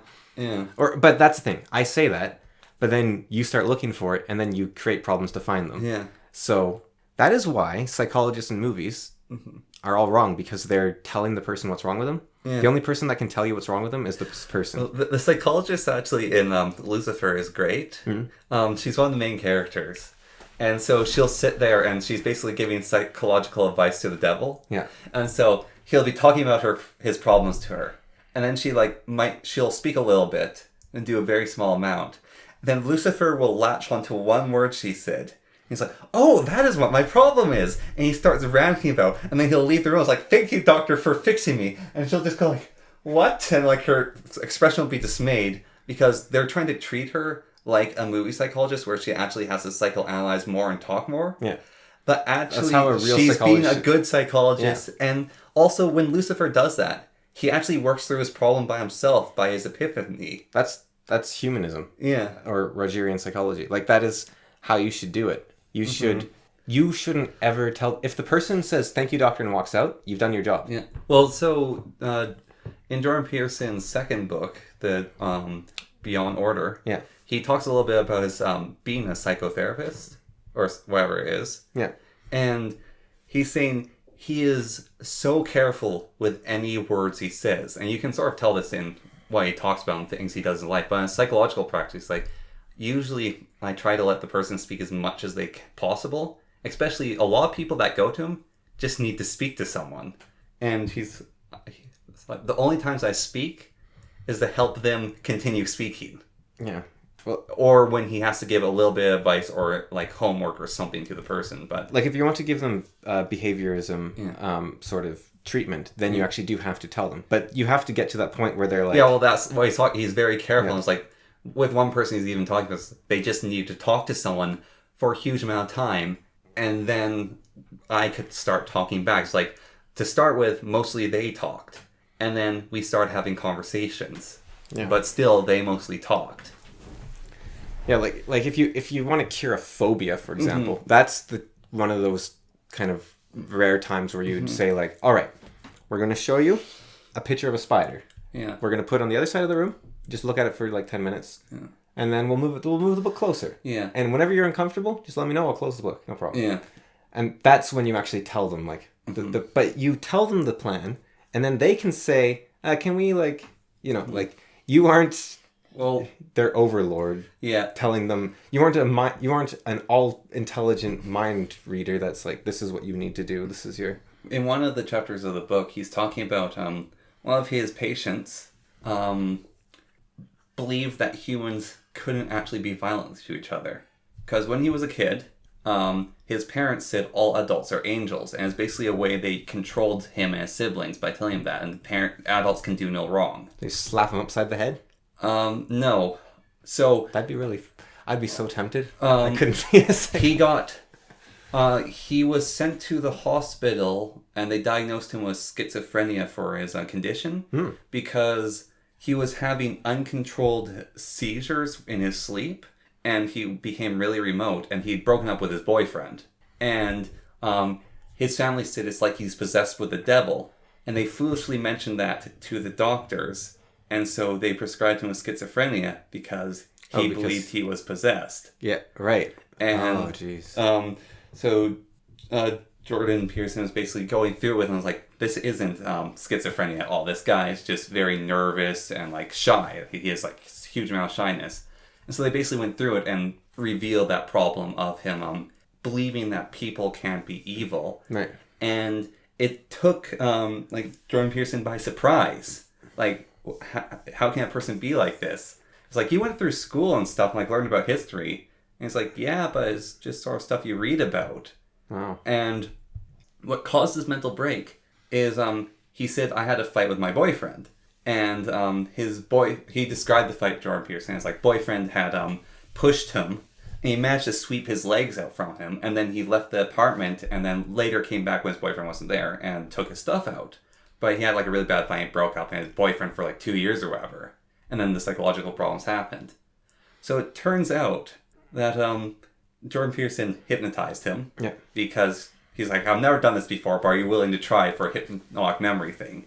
And the guy was really easily hypnotized, and that was part of the reason why Jordan Peterson did, so that from the talks he realized his personality type. And so they went through the events of the breakup.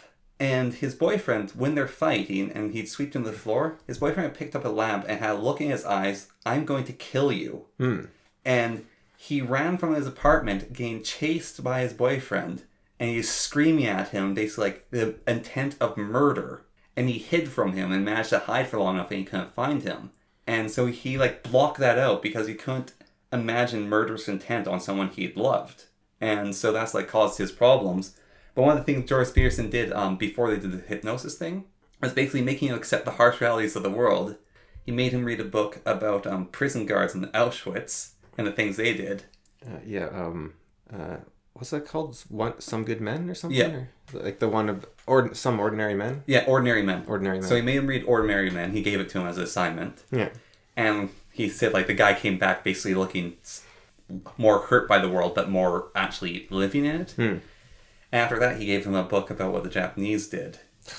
And he made him read that book. Just go a little overkill there. And so, but even then that couldn't break the conditioning from his childhood as much, and they had to like go through it and talk about it. But now, just to be clear on the hypnotism thing. Yeah. It's very easy to get false memories under that sort of circumstance. Yeah. So that whole thing could be imagined. Yeah, but it helped him with his problem. It gave him a starting point to work from. So I'm not... If the treatment worked, it worked. But that doesn't actually mean any of it happened. Yeah. Because there was the whole panic about satanic cults and daycares in the 80s. Yeah. And they just didn't exist. And there was like a lot of cases of women with false memories of abuse from their fathers and whatnot, and they were just... I have had some very creepy dreams about our parents. Yeah. And creepy, and also I think I regularly get sleep paralysis. Yeah. So like I'll think I've woken up, and I can't move. Yeah. And I will see things around me. Yeah. And so like the one that happened decently recently was like I thought I woke up, right? Yeah. And the door to my room just opened a crack. Yeah. And Dad was just like looking in at me. Just like in the dark, just looking in at me. And like with the sort of like mewling intent of like, oh, my precious little boy, there he is, sort of thing. And it was just like so creepy. Yeah. And that is something I could the benefit was in my dream I was at his place. Yeah. So when I woke up in the morning, it's like obviously that didn't happen. Yeah. But it feels so real even now. Yeah. I could say, is this a memory of like when I was a kid sort of thing? Mm-hmm. And that could really mess you up. Like you're like, ugh. Well, I mean, even with the effects of false memories sort of thing, or Dad asked me a couple of weeks ago, is Cameron all right? And it's like, yeah, he's fine. The last time, I just talked to him recently. Yeah. And he's like, oh, good. I had a really upsetting dream. Mm. And he didn't go into detail about the dream, and I didn't ask him to, but it's like, something apparently bad happened to you, and he needed to know that you were okay. And it wasn't like, oh, is he doing well? It's like me saying, I recently talked to you. Like, I said, like, I think I'd had a phone call with you. It's like, I talked to him an hour ago, and he's like, oh, good. Yeah. Yeah, sometimes you have those dreams, and you're just like, oh, that person's dead now or something. Like, and then you're like, oh, wait, no, No, the one that sucks for me is that person was never real. It's like, remember Frey? Oh, yeah. Yeah. Or it's like, oh, yeah, I'm not actually that good friends with that one person. The one that I used to have all the time would be like, oh, man, like, my best friend, he had this box under his bed with these toys in it. Oh, well, we've never played with these. Oh, I can't. And then I'd wake up and I'd be like, oh, darn. Oh, well, I'll play with them tomorrow. And then I'd be like, wait a minute. Yeah. Dang it. Yeah. But I wanted to. Or it'll be like, oh, wait a minute. I didn't. I've been wanting a computer for months, but there was this one. Oh, remember Dad's old computer under that blanket? It's a good computer. I'll just. Yeah. No, that sort of thing. Or I was cold for like years or something when we got our new stove. I don't know what it was. Like my room just felt cold. And then I had this dream one night. I was like, oh, wait, there's that curtain in my room, and behind it there's that window. Oh, that window's open. Oh, I just have to close the window. For that third window in my room that doesn't exist. Yeah. Oh, those sort of things. It's actually the false memories, though, is it really blends. Yeah. Especially with like night terror type things. Mm-hmm. Night terror is kind of the wrong word because it's the same symptoms, but I don't tend to be afraid during them. They're just like, I can't move, but I'm awake, but I'm dreaming. Yeah. And I will fall asleep within the night terror and wake up back into the night terror multiple times. Sheesh. And I don't know, like, there's like 4 or 5 layers of reality, and I don't know which one I'm in, and it's very weird. And it makes me have troubles with differentiating reality from dreams. For sure. I think that's schizophrenia. I don't have schizophrenia. The biggest test for me of knowing if it's a dream or not, like when I'm awake and not knowing if I'm dreaming, is if I'm in pain, I'm awake. I feel pain in my dreams. Oh, sheesh. I don't. I feel a lot of pain in my dreams. Like, I've been having dreams about not being able to use my hands for a year now. Yeah, I don't feel pain in dreams. I had a dream, I remember when I was 8, where I, like, fell and skidded on gravel, and, like, my knees were just, like...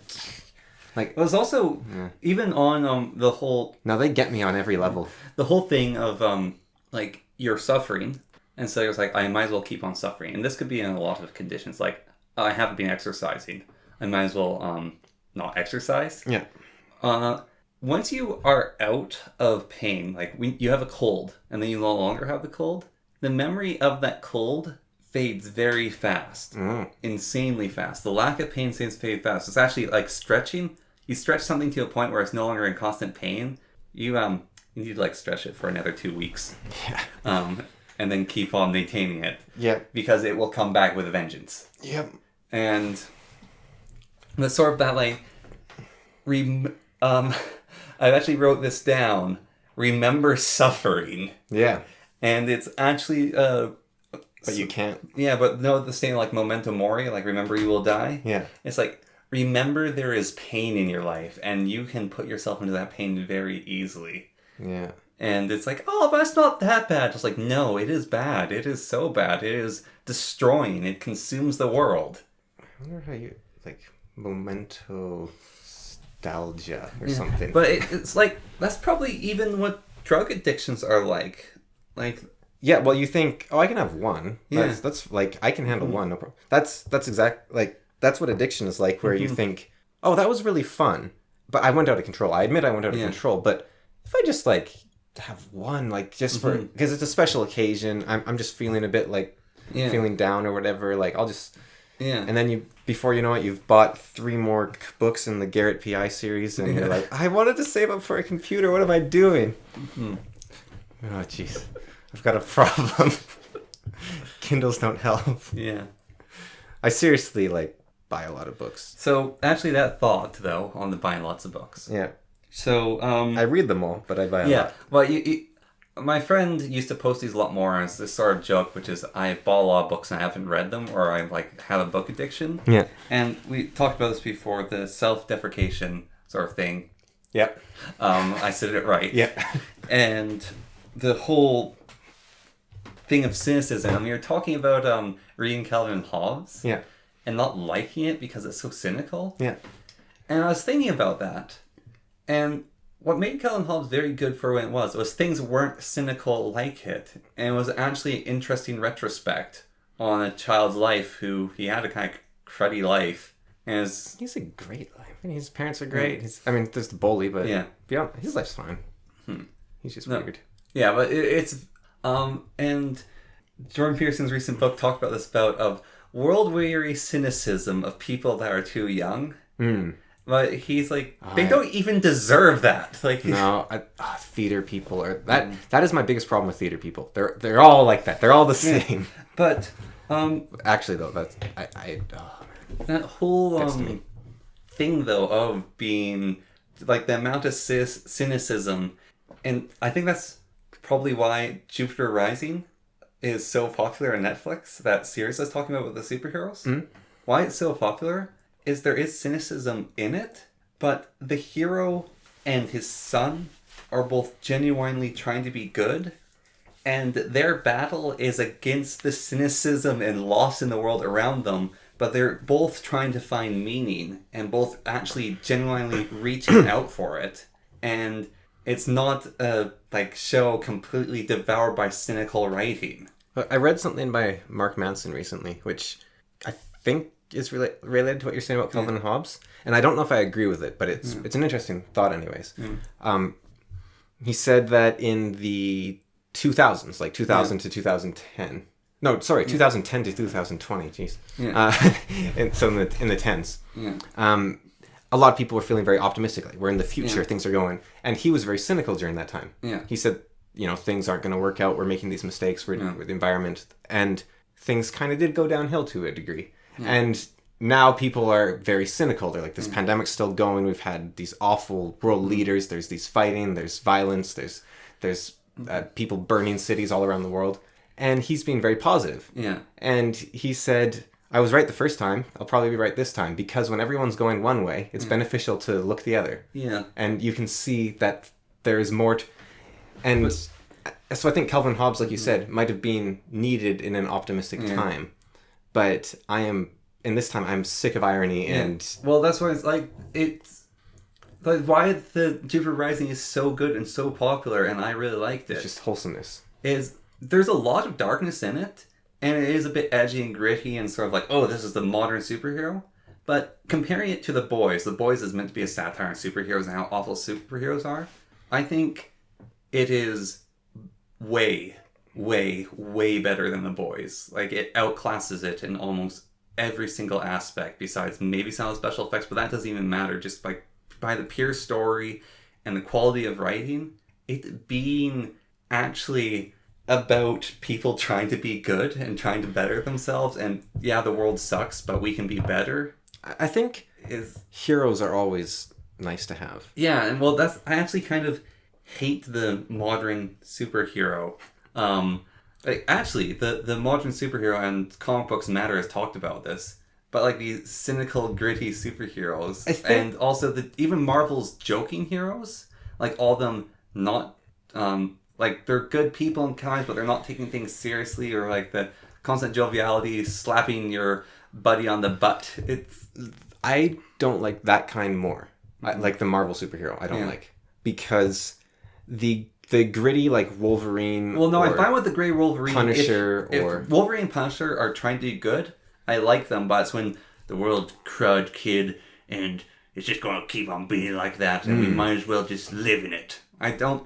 But I think that like extreme cynicism. There's an important part to that cynicism, in that the heroes don't believe it, because even the people. That's what I'm saying. When the heroes actually don't believe it. Because, well, the thing is, any hero that says that, that is still a hero, is actually doing stuff despite what they say. Yeah. And so it makes, I think the goal is to show that they are human in a broken world. Yeah.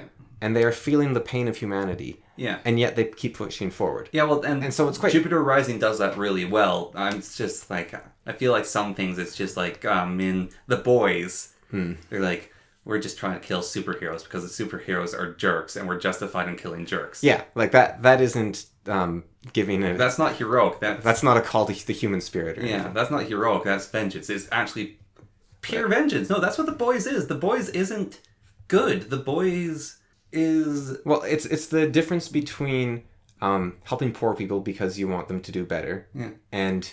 So you're socialist for that reason, or being socialist because you hate the rich and want to take their and bring them down. The Boys is actually vengeance. Vengeance. Whereas Jupiter Rising is heroes, like Heroism. People trying to be heroes, and the world has changed, and the way that they're heroes doesn't work anymore. But the answers from the past still have to be. They did them for a reason. They still have to grapple with that and work on it. I think the problem with Marvel type heroes, like the cinematic Marvel heroes, like, I mean, Wolverine and Punisher are both Marvel, and they're fine, but like the Avengers to a degree, although they do all right, but you know, that whole Marvel idea. Well, or the Disney thing of Finn when he's shooting his ex-fellow soldiers and he goes woo. Yeah, they are not. Yeah, that, like, Disney is big on this. Yeah, that is a great example, because it's an awful example. Yeah, they are not giving the subject matter the seriousness it deserves. That's why Endgame was good with Thanos, because it was serious. Yeah, well, I think more Infinity War. Yeah, sorry, Infinity War. Yeah. That's why Infinity War was good. It actually gave it the weight. And I don't think it has to be dark, and I don't think it has to be... it doesn't have to be grounded either. You can have... Like DC, I think, is actually... DC, their movies aren't that good. Yeah. But I think they have a lot of heart. Yeah. Like, they're playing it totally straight. There's people in spandex punching each other in the city, and they're treating it totally seriously and straight.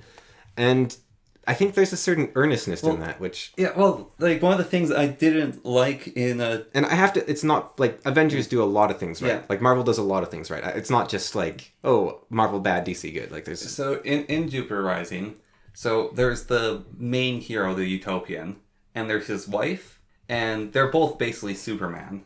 However, Utopian is like a decent all-around American dad sort of character. It's like, we don't use that language in this house, like, we don't swear, and it's sort of like, we don't kill, and it's like, this is the way things are, sort of thing. And it's like, want to play ball, son? That sort of idea. Yeah.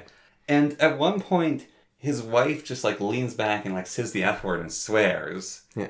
And I immediately made me like him a lot more than her, because it's like, she just lowered herself, like, he's almost too perfect, but he's being Superman. Like, the thing about Superman we talked about isn't that Superman is he's a man, and he's a very good man. Yeah. And it's actually a different way of looking. Like, Superman's name is twofold.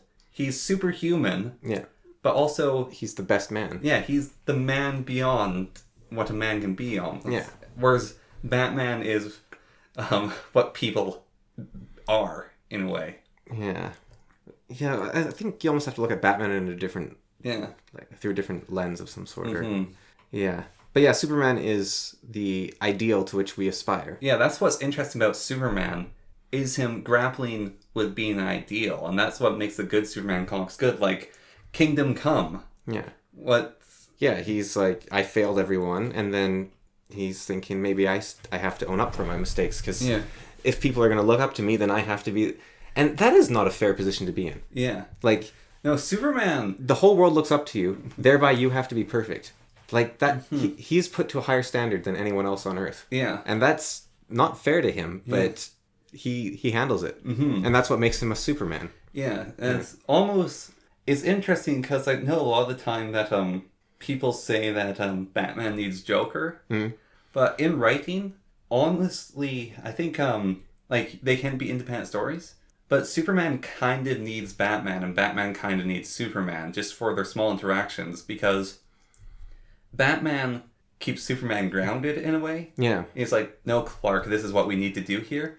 And Superman is something that Batman aspires to be. He's like, you're so... Like, when he calls Superman naive, Batman's like, you're so naive, and he wishes he could have that naivety, and it makes Batman more human to be around him. I think Batman is like the shaman, and Superman is like the demigod, maybe. Yeah, like Batman has been into the underworld and escaped, whereas Superman was already in heaven. Yeah. But he lives on Earth. Yeah. Or another way to look at them would be, I had it. That I don't know. I guess the demigod and shaman works. I had another good one, but yeah. They're. One has traveled... Oh, like Lancelot and Galahad. Yeah. Or Galad? Galad. No, Galahad. Yeah, Galahad. Yeah. Lancelot and Galahad. Galahad is the perfect man. Whereas Lancelot is a very similar character in some ways. But he has been through a lot of bad stuff. Yeah. And he has worked his way up to that position. And so Galahad is the person to aspire to. And Lancelot is the journey you take there. Yeah. And Lancelot... has the human element. You can't be Superman, but you can be Batman. Yeah. And even though Batman is broken and beaten, he keeps standing. And he helps Superman stand, and Superman helps him stand. Yeah. That is... And it's not by doing anything, it's by just their presence. Yeah. It's like Superman looks at Batman and he says, if Batman can do it, I can. Yeah. Well, and Batman looks at Superman and says, I want to be that. I can't remember which one it is, but it's one of the movies. Like, DC does some pretty good anime movies. And Superman is talking about Batman. It's like, right now, the strongest man that... It's when he thinks that Doomsday almost killed Batman. And he's like, right now, the strongest man I know is in the hospital fighting for his life. And you put him there. And he gave everything he had to try to stop you. And it wasn't enough. My problem is that I'm always holding back. Yeah. But because I live in a world of cardboard. Yeah, it's not that I live in a world that's fighting Doomsday, but it's like, because he gave everything he had, and it wasn't enough to beat you, I have to give everything I have to be basically worthy of him holding back Doomsday. So Superman's like, Batman did everything he could, and it wasn't enough. Yeah. And so now I have to step in and take this weight for him. And because of his action, I have the strength to be... Yeah. Yeah. Yeah, it's like Superman's strength is multiplied by his faith in humanity. Well, even there is this whole subplot in Batmetal or whatever. I can't remember the series, but Batman betrays the whole Justice League, and he sends Superman into space, and Superman's basically dying in space because there's no suns, but he can move a little bit, and he starts moving towards Earth slowly. And there's a yellow sun in front of him. And he gets close enough to that light. And he goes through it. And he basically flies all the way back to Earth, flying through the centers of yellow suns as it goes across the galaxy. And Batman at this point has, like, betrayed whoever he's fighting. And it's like, why do you do this? Like, there's nothing you can do. Sure, you betrayed all your friends, but it probably would have been better for them to have helped you at the moment. Yeah. And Batman goes, there's one person that I believe in, and he's never let me down once yet, and I still believe in him. And so he's like, he has faith that Superman will save him, and Superman has to, and that's Superman's sort of role there.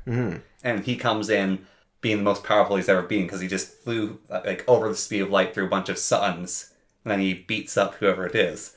He punches him into... It's really not fair to Superman. Like, you know that it's a classic trope in fantasy, I think, of... Don't worry, I'll always look after you, I promise. And then they die, the hero or whatever. The mentor. The mentor or the knight or whoever it is, and they die. And it's like, you said you'd always look after me. And to actually say you'll always look after someone, you are, like, you're not telling the truth, or you are you are giving more than is possible for any human to give. You have to be Superman. You have to be Superman. To do that. You're giving more than any man can give. You have to be above a man. You have to be a Superman. Yeah. And so Superman can take it, I guess, but I don't know if it's a healthy relationship with that. But Superman can take it. That's the thing. Yeah. He's not human. But it's kind of weird because I'm used to sort of like Superman, but not all that much. It's like, oh, he's just this, he's the best. Yeah. He's like that unnuanced character you make it up in the playground who's better than everyone else. He's the best at everything. But he's... Yeah, he's really grown on me over the years. I think there's a reason he's the most popular superhero. Yeah. Yeah, he's definitely got something that all people aspire to. Yeah. And everyone sees in him. And it's fun. It's kind of weird as well, because I know there's Bat Family and the Super Family, but Supergirl is a Kryptonian. She's not Superman. Yeah. Yeah, no, she's not the thing that all look up to and can be. Yeah. Yeah, he's... And other Kryptonians aren't Superman. Even if someone has the exact same powers as Superman, they're not Superman. Although I think Steel might be. Yeah. Steel is a very similar sort of person. He's like the halfway point between Batman and Superman. Yeah, no, Steel's actually a great example. Steel's... when Superman died, he took up the mantle. Yeah, he was a mortal who became Superman because Superman needs to be there to always protect people. Yeah. And if Superman can't fulfill that promise, then someone moves in to take that mantle and hold on to it. Yeah. Until Superman comes back to life. And I don't know how Steel is able to do it.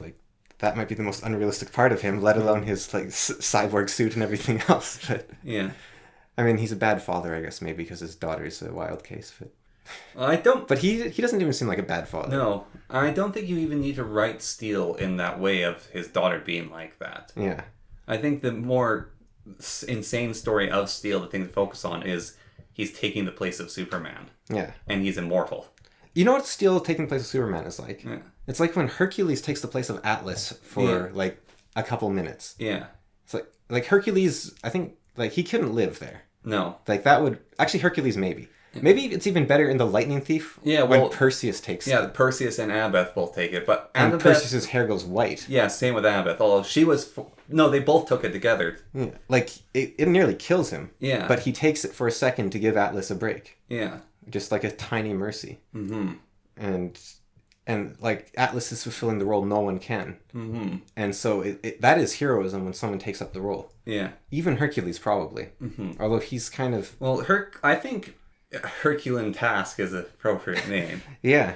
But if Hercules is holding up the world, then he's not doing anything else. And you need Hercules elsewhere. Whereas Atlas is the holder of the sky. Yeah. But I think also Hercules is... He's odd because he's nearly a god, but he does have a bit of a human element to him. He's a very tragic figure. He killed his own sons. Yeah. He killed all 6 or 7 of his sons, whatever it was. Mm-hmm. And his wife ends up murdering him by accident. Yeah, his life is pretty rough. Mm-hmm. But he can do anything he well, it's like Lancelot, actually. He overcomes any obstacle in his way, but that doesn't save his soul. Yeah, well, with Lancelot even, saving, what's her face? Guinevere? Yeah. Yeah, he has to save Guinevere. So...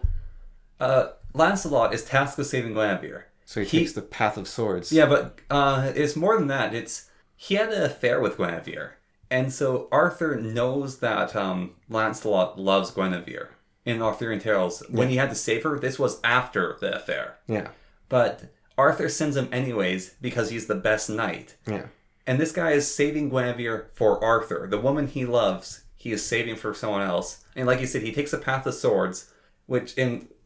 one of my favorite depictions is this giant sword that he has to cross. And so he's wearing gauntlets and he has a whole bunch of rags on his hands and he goes across it. I think it's incredibly fitting because he could have taken the invisible bridge, right? Yeah. But he takes... The invisible bridge is dangerous. If you miss, you die. Yeah. But the path of swords, anyone can do as long as they have the patience and will to. Yeah, will, but will isn't quite right. You have to, like, it's the path of the hero. It's you travel through the pain to the other side. You're not taking luck. The invisible bridge is luck and chance. Yeah, you take the path. You take the path to through chaos into Eden or something. Yeah. Well, he goes across the bridge and gets to the tower. Then he fights unbeatable guardians and wins by making them fight each other, I believe.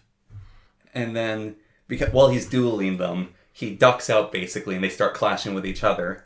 And then he climbs up that staircase to get to Guinevere, and there's something special about the staircase he overcomes. Then he gets to her, and they're at the top of the tower, and they have to get out. And they can't go back across the Path of Swords, because Guinevere can't do that. And the Guardians, while they're fighting each other, if they get in between them, they'll get killed. And so he has to come up with a different way to get out of the tower. Like, he's rescued her, and you're still at the top of the tower. And I believe he climbs down the side of the tower with her, like, on his back or something. Yeah, I don't remember how he does it. But I think he climbs down the side of the tower. And there's different ways to depict it. Like, he ties up the bed sheets and goes down, or he just climbs down with her on his back. But and his hands are already wrecked at this point. And then he brings the princess back to Arthur. He brings the queen back to her, even though, like, they love each other. And then he goes and kills himself. Yeah. Well, that's one of the stories. Yeah. The other one is he goes to kill himself, and the lady, like, stops him and says, you can't let jealousy overwhelm you. And so while you hold the mantle of jealousy, you have to wear it. And he becomes the Green Knight. And that's why he wears the green armor.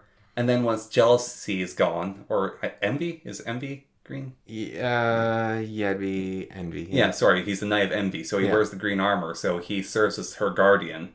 Because Lancelot is her chosen knight. Yeah. Then after that, envy disappears and turns into anger. Because he's railing against the world. And so he has to wear red armor. And he becomes the Red Knight, and he has to guard it. And then anger bleeds away, and there's nothing left, and he becomes the Black Knight. And that's actually who one of the Black Knights is Lancelot. And that's why sometimes like, oh, the Black Knight was Lancelot all along. But it's actually, when there's nothing left, Lancelot becomes the Black Knight and the Guardian of the Lake. And then in one of the poems, it's just one of them, it's one of the French fan fiction, so to say, from the original epic. After he's the Black Knight, he's really old, but he's kept alive by her. And Arthur's really old because they get the Grail and they go through that whole thing. But Arthur's really old, and Arthur goes to the lake to speak with the lady. And the guardian says, none may cross to the lady. You have to, like, go through me. And so they fight each other. But at this point, Arthur no longer has Excalibur because he doesn't use it in combat. This is before he gets killed in battle. But he just stopped using Excalibur at this point because Arthur's really depressed and his kingdom's falling apart. And so they have the duel. And then Arthur realizes he's fighting Lancelot, and Arthur beats him. And Arthur beats him without Excalibur, and it's the first time Arthur ever does that. And then Arthur removes his helmet, and they become friends again, and they join back together. And it's this French writer, he gets criticism of making the story of Arthur too romantic. He's one of the guys who, after Arthur gets killed, he gets sent to Avalon. He's the guy responsible for that, or one of them, because he didn't like the whole idea of Arthur just dying and being dead. And so it's the king will come back again when he's needed. And he's the guy who sent Merlin to live with the fairies. So Merlin gets betrayed by Morgana and imprisoned in a crystal. And then he figures a way out and goes and lives with the fairies. This guy is the guy who's came up with that. And then Arthur and Lancelot kiss, and everyone's happy. He's basically like that. Actually, given Arthurian mythology, that's probably not too far of it. Not because of... It's just like, that was the manly thing. Yeah. It's like, you kiss the guy and everything. Yeah, but he's criticized for basically making the Arthurian legends less depressing. How dare you? He's criticized for being romantic, actually. Well, it's a romantic myth. I think although, yeah, maybe it's romantic because of him. It's touching though. You know? You got it. I like the ending of the Beyonders where the displacer lives. Spoilers. Maybe. Yeah. I can say which displacer. Or why. Yeah. I just like heroes being heroes, I think, and it's really refreshing when they actually get to be. And that's sort of like the Malazan Book of Fallen, listening to it the second time. Like, man, those people have it rough. But they're actually, like, the people who are actually the heroes in Malazan, they're doing the right thing for the right reasons. I heard this idea, which is really interesting, of it's sort of the contract of writing. Yeah. In that you want a story to have a happy ending, and you want the heroes to be heroes. But in order for that to work, you actually need books to have sad endings and for heroes to fall. Yeah. Because if you know every book will have a happy ending, then there's no point in reading them. So authors kind of have to take the sacrifice of having the occasional quag keep. Yeah. Or... quag keep's too extreme. Yeah, I don't know what's going on there. Or, but books need, like, those... You have to always have the ending in doubt. Yeah. And you can do it in different ways. Yeah, but I'm not just saying, like, I want all stories to be happy. It's more of, like, in media and things, like, with me really liking the final season of Castlevania, I think they sort of fixed the problem. But, like, in the third season, is like, Trevor's like, welcome to my life now. And that's, like, a really bad way to end it. Of, like, the world's dark and horrible, and... like, things just suck, deal with it. And the ending of Battlefield, the ending of Peace Talks was a bit like that. Of, like, things suck. Yeah. We're doomed. Yeah.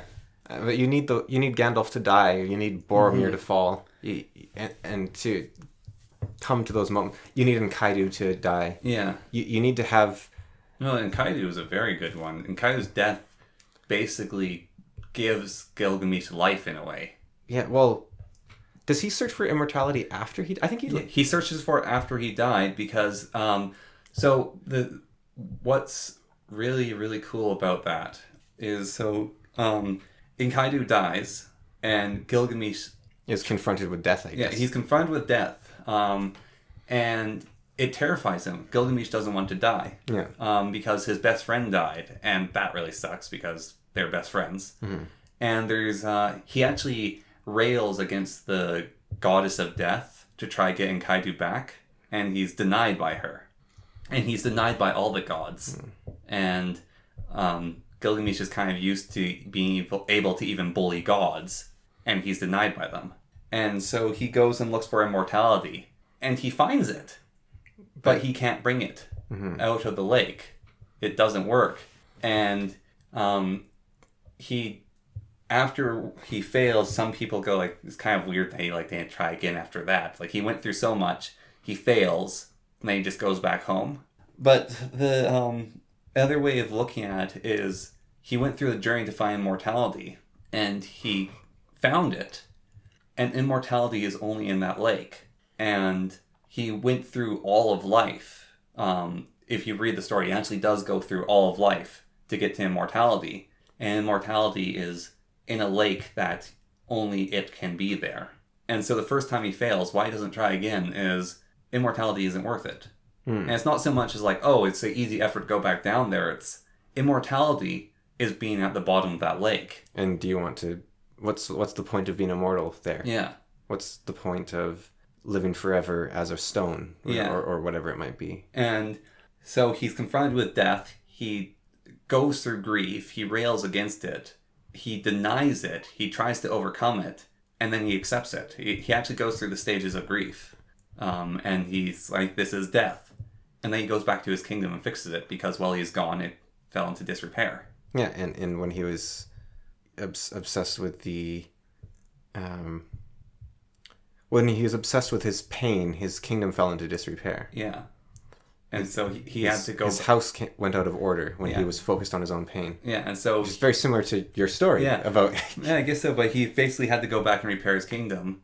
And there's a whole thing about Gilgamesh, which is not so much of the epic, but history and who Gilgamesh actually was. Sort of say is...